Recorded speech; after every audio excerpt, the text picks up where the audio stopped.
तर वर्षातून केवळ 3 महिने पाणी मिळते आणि पाणीपट्टी मात्र वर्षभराची भरावी लागते। अहिल्यानगरमध्ये हा प्रकार घडतोय। त्यामुळे अहिल्यानगरच्या स्थानिकांनी जय महाराष्ट्रकडे व्यथा मांडली आहे। महानगरपालिका निवडणुकीमध्ये पाण्याचा मुद्दा त्यामुळे गाजणार आहे।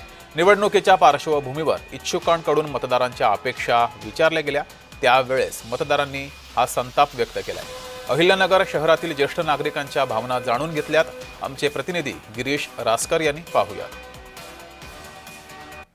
विविध वार्डांमध्ये जे आहे आता इच्छुक उमेदवारांकडून जे आहे प्रत्यक्ष भेटीगाठी सुरू झालेल्या असले तरी प्रभागात जे आहे अनेक समस्या आहेत। अनेक वर्षांपासून जे आहे निवडणुका न झाल्यामुळे अनेक प्रभागांमध्ये समस्या जाणवतात। आपण सध्या अहिल्यानगर शहरातील उपनगरातील साविडी भागांमध्ये आहोत। या भागांमध्ये आता ज्येष्ठ नागरिक आपल्याला इथे मिळालेले आहेत। आपण त्यांच्याकडून जाणून घेऊया नेमकं नगर शहरातल्या समस्या काय आहेत म्हणून प्रमुख, आणि तुमच्या प्रभागामध्ये काय नेमकी समस्या झालेली आहे। घरपट्टीवर जे आहे अनेक दिवसांपासून जे आहे वादंग सुरू आहे, काय नेमकं कारण?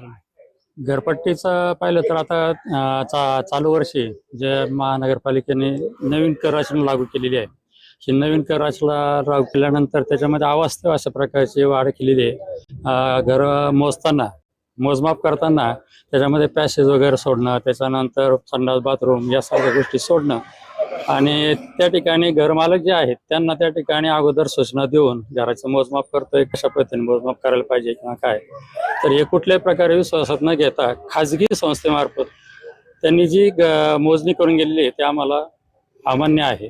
त्यांनी या बाबतीत काहीतरी प्रयत्न करावे किंवा ज्या आमची जे कंप्लेंट आहेत त्या त्यांनी सुधारणा कराव्या, त्यात असं नगरसेवक आम्हाला पाहिजे। भागामध्ये भटक्या कुत्र्यांचा प्रश्न खूप वाढलेला आहे। लहान मुलं जेव्हा बाहेर येतात तेव्हा कुत्रे त्यांच्या अंगावर धावून जातात किंवा लेडीज असतात फिरायला जातात, त्यावेळेस त्यांना भीतीचं वातावरण आहे। त्यामुळे तो प्रश्न एक काळजीपूर्वक नगरसेवकांनी तेवढा मार्गी लावावा एवढी आमची, बाकी पाणी वगैरे हे तर त्यांच्या समस्यांकडे लक्ष आहेच। गिरीश रासकर, जय महाराष्ट्र न्यूज, अहिल्यानगर।